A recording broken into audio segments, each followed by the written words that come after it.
Your company would replace you by Friday, not because you are not good enough, not because your work is not valuable, but because the system you are working inside was never designed to make you feel permanent. It was designed to make you feel exactly what you are feeling right now, useful enough to keep and uncertain enough to never ask for more. And that feeling, that low-level background hum of being one decision away from irrelevance, is not anxiety. It is not insecurity. It is not something wrong with you. It is information. And today you are going to understand exactly what it is telling you. There are 5 reasons you feel replaceable right now. Every single one of them is being produced deliberately, not by accident, not by circumstance, by design. Stay with me, because the last one is the reason the feeling never goes away. No matter how hard you work, no matter how much you deliver, no matter how indispensable you make yourself. The first reason is called the interchangeable language. Here is what this looks like. The way your company talks about its people, resources, headcount,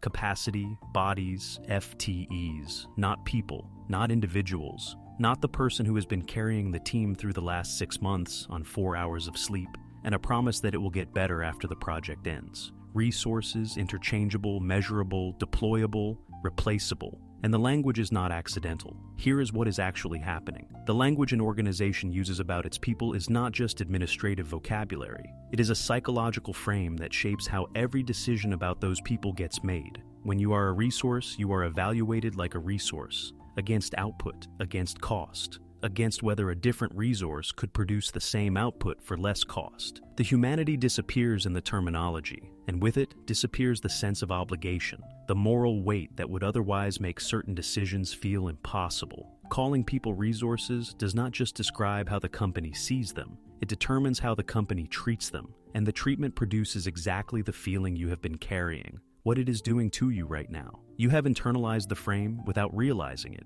You have started evaluating your own worth the way the company evaluates it, against output, against replaceability, against what a cheaper or newer or more current version of you might be able to do. The company gave you the measuring stick, you picked it up, and now you are using it on yourself every day. 3 signs the language is running you. You describe your own value in terms of what you produce rather than who you are. You feel genuinely anxious when your output drops. Not because the work matters, but because the metric matters. And you have caught yourself calculating your own replaceability before anyone else raised the question. Think about it like this. A hospital that calls its patients' bed occupancy does not see the same thing when it looks at a patient that a hospital which calls them people does. The word is not neutral. The word is a decision about what matters. You are not a resource, but you have been living inside a system that needs you to believe you are. People who accept the interchangeable language eventually measure their own worth in the same currency the system uses, and find themselves constantly coming up short. People who reject the frame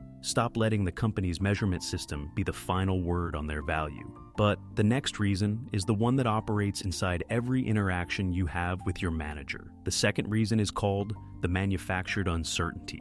Here is what this looks like. Nobody tells you where you stand, not clearly, not directly, not in a way that gives you the specific, concrete, honest information you would need to feel genuinely secure. Performance reviews are vague. Feedback is general. The goalposts move between conversations. You receive enough positive signals to stay, and enough ambiguity to never fully settle. And the uncertainty, the specific, chronic, low-level uncertainty about your standing, keeps you working harder than the job technically requires, asking less than you are entitled to, and staying longer than you probably should. Here is what is actually happening. Motivation, appreciation, and recognition are emerging as key drivers of engagement, well-being, and inclusion, which means organizations that withhold them are withholding the primary psychological tools that make people feel valued and secure. The manufactured uncertainty is not an oversight. It is a retention mechanism. A person who knows exactly where they stand, who has been told clearly that they are valued, secure,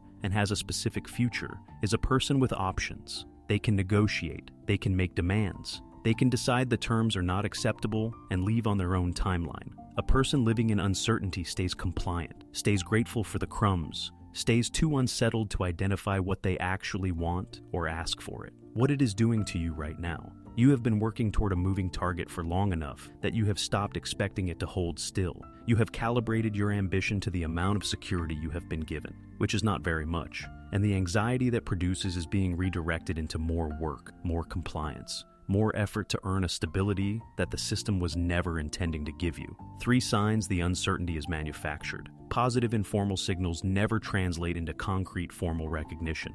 Every time you feel close to clarity, something shifts. And the feedback you receive is always just specific enough to act on, and just vague enough to never fully resolve. Think about it like this. A person kept in a room with a light that randomly turns on and off never fully adjusts to either the dark or the light. They spend all their energy managing the uncertainty rather than living in the room. You have been managing the uncertainty for so long, you have forgotten you are allowed to ask for a light switch. People who accept manufactured uncertainty as the natural condition of employment give the organization permission to keep them exactly where they are, indefinitely. People who name it start asking for the specific information they were always entitled to. Now, the next reason. This one has become the most acutely felt workplace experience of 2026. The third reason is called the replacement narrative. Here is what this looks like. The conversation about AI, about automation, about efficiency, about doing more with less, about the future of the organization looking different from the present, delivered in town halls and all-hands meetings and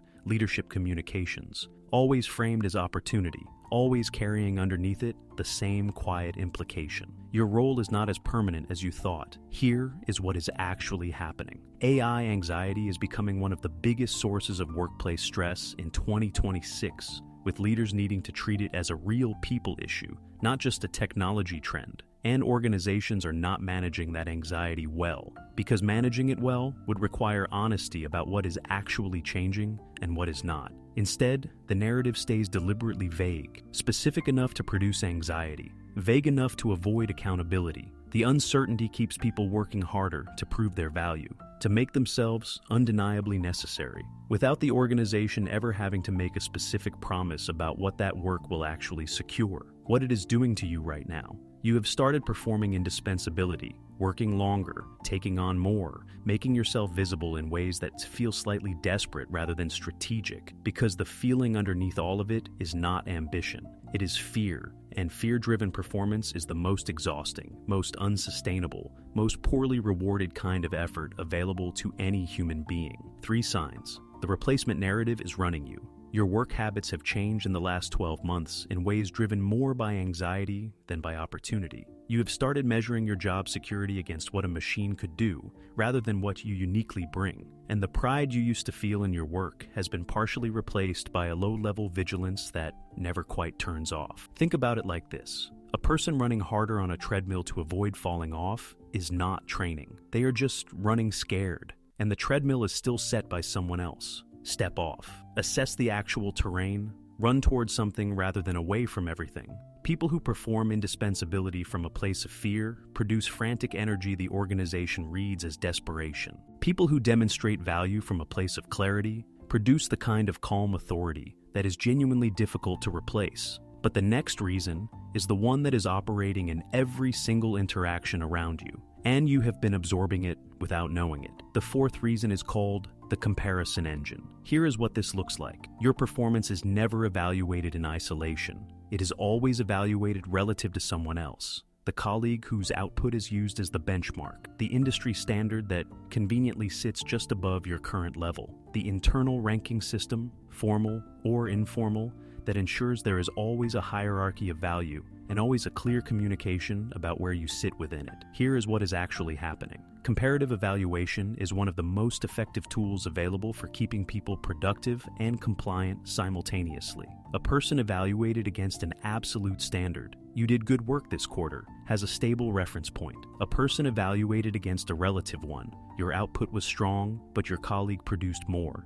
has a moving reference point that can never be fully satisfied, because the benchmark moves with whoever is currently ahead, and the person who is currently ahead is always being used to make someone else feel behind. That is not performance management. That is psychological leverage. What it is doing to you right now. You have internalized a competition you never agreed to enter. You are measuring yourself against people whose circumstances, resources, and support structures you do not have full visibility of. And the measurement is producing a chronic sense of inadequacy that is not based on your actual performance. It is based on a comparison system designed to ensure no one ever feels fully sufficient. 3 signs the comparison engine is running. You know who the top performers in your team are, and you measure yourself against them rather than against your own previous best. Positive feedback from your manager is immediately followed by your own internal qualification. But so-and-so is still ahead, and you have started competing with colleagues in ways that have nothing to do with the actual work. Think about it like this.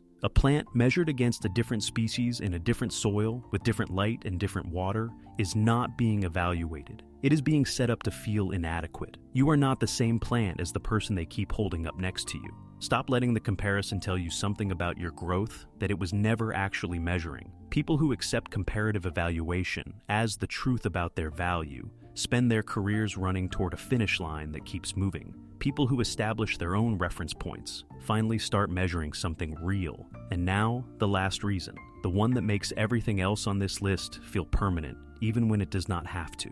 The fifth reason is called the identity trap. Here is what this looks like. Your sense of who you are has become inseparable from what you do. Your value as a person, your sense of worth, your confidence, your sense of place in the world runs through your professional identity in a way that means every threat to the job is a threat to the self. And a company that knows this has an extraordinary amount of power over you.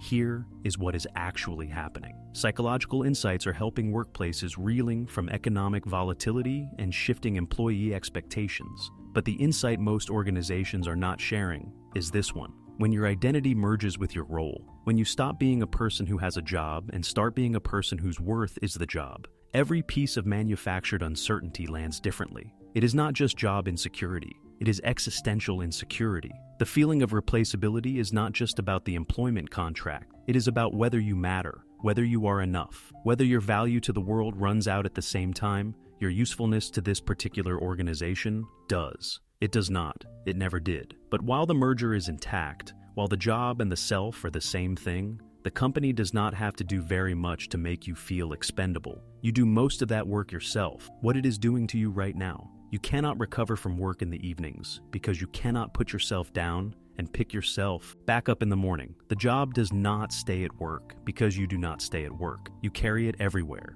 in your confidence, in your mood. In the specific way, a difficult day at the office follows you into conversations that have nothing to do with any of it. 3 signs the identity trap is running. A bad performance review does not just feel professionally disappointing, it feels personally devastating. The thought of losing this job produces fear that goes significantly beyond the financial consequences. And the question of who you are outside of your work has become genuinely harder to answer than it used to be. Think about it like this. A tree that grows its roots in only one patch of soil is not stable. It is vulnerable. One change to that patch, one drought, one development, one decision made by someone who never thought about the tree, and everything falls. Grow roots in more than one place. The job is one patch of soil, not the ground. You existed before this role. You will exist after it, and the version of you that exists independent of what any company decides your output is worth. That version is the one worth building. Like this video, subscribe, and drop a comment below telling me which reason you recognized most in yourself. I read every single one. You are not replaceable because you are not good enough. You feel replaceable because you are inside a system that needs you to feel that way to function. Now you can see the system, and the moment you can see it clearly, it loses almost all of its power over you. You have got this. You always did.